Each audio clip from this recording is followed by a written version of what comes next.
Today's video is one that I have been wanting to make for quite a while. It involves us keyboard players.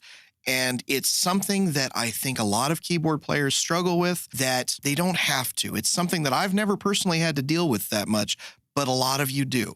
Every once in a while, I get on social media in a handful of groups that talk about, performing on stage, being in a cover band, being a keyboardist, doing all of those kinds of things. I see a lot of posts that come from keyboard players who seem to be very frustrated with the fact that they are hidden in the back of the stage. Say something like, find the keyboardist, or where's Waldo, or that kind of thing, where basically they're implying that the keyboard player is not visible on stage.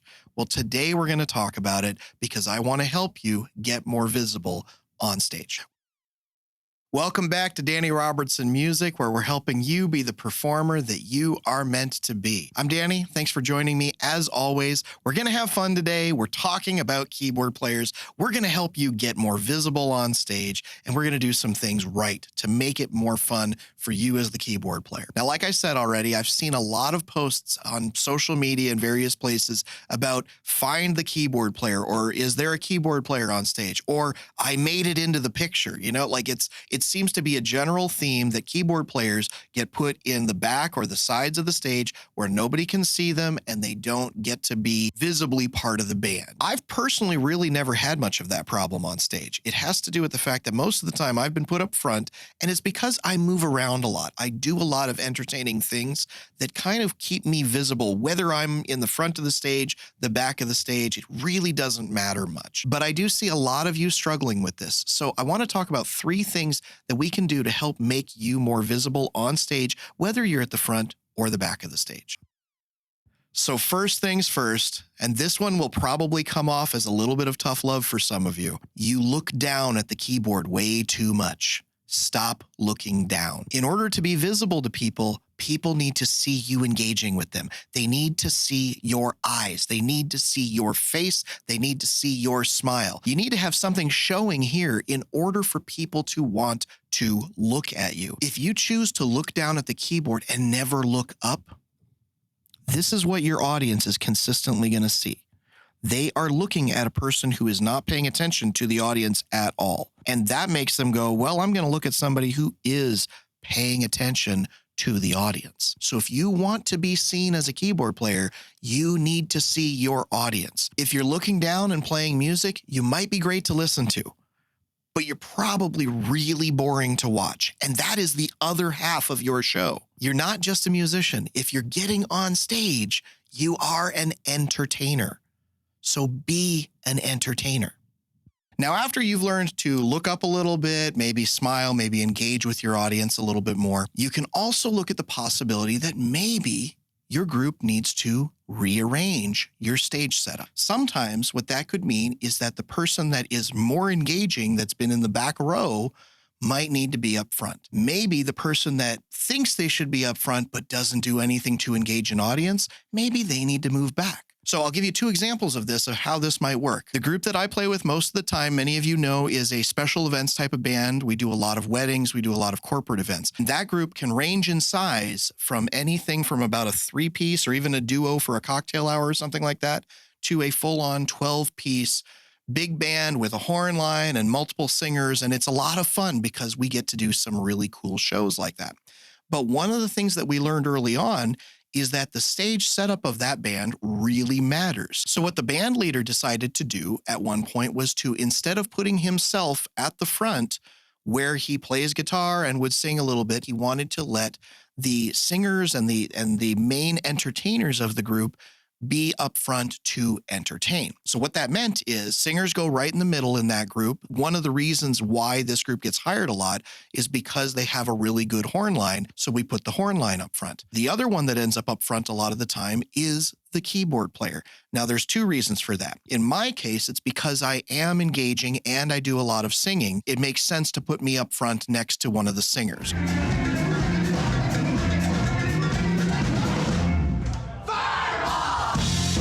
It also makes sense for the other keyboard players that cover the shows in this band because they sit down when they play. If the keyboard player gets put up front and they sit down, the person behind them, which is usually most of the time a guitar player, it allows them to be seen as well. Now, that doesn't mean that we keep it the same way every time. We have one guitar player that is very engaging. He likes to go out into the audience. He likes to do big solos.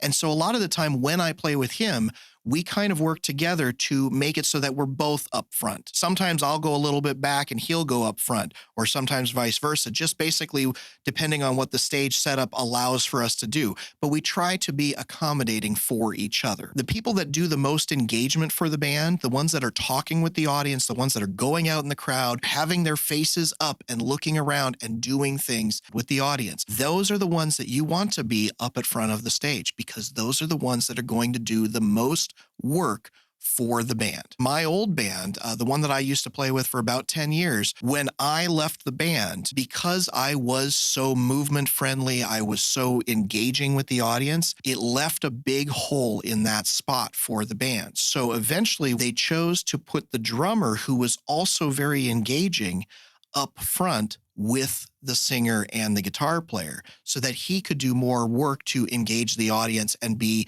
entertaining to watch. So those are the kinds of things that you need to think about, basically. Who are the most entertaining people in your group? Are they up front and engaging with the audience? Do they have that ability? If that's not the case, maybe talk with your group about the possibility of rearranging the people up on stage. The third piece of this equation is the one that I really want to stress to you as a fellow keyboard player. The most important part of all of this is you have to actually make yourself visible. You have to actively try to engage your audience, move around the stage, and do something with the performance part of your show. I'm not going to pretend like I'm the best keyboard player out there. I'm not. But what I do well is I engage with an audience. I engage with my bandmates. I take what could be just my musical performance and I turn it into an entertainment experience. It's a show. Your ability to play an instrument is only one part of your live performance. As an entertainer, if you choose to be on stage, you need to work on the other part of that equation. In my case, there are some songs that need tons of keyboard and some songs that I play that really don't need keyboard that much. And you know what I do when it doesn't need keyboard that much? I move around the stage. I get off the stage. It's a performance about making an experience for the other people around me, both the ones that I share the stage with and the ones that are enjoying it from the audience. If you struggle to be visible on stage, make yourself become visible. Get out from behind that keyboard so that you can be more of a full-on entertainer. Now, as you probably have already noticed, this video is primarily directed at my fellow keyboard players, but these rules really apply to just about everybody.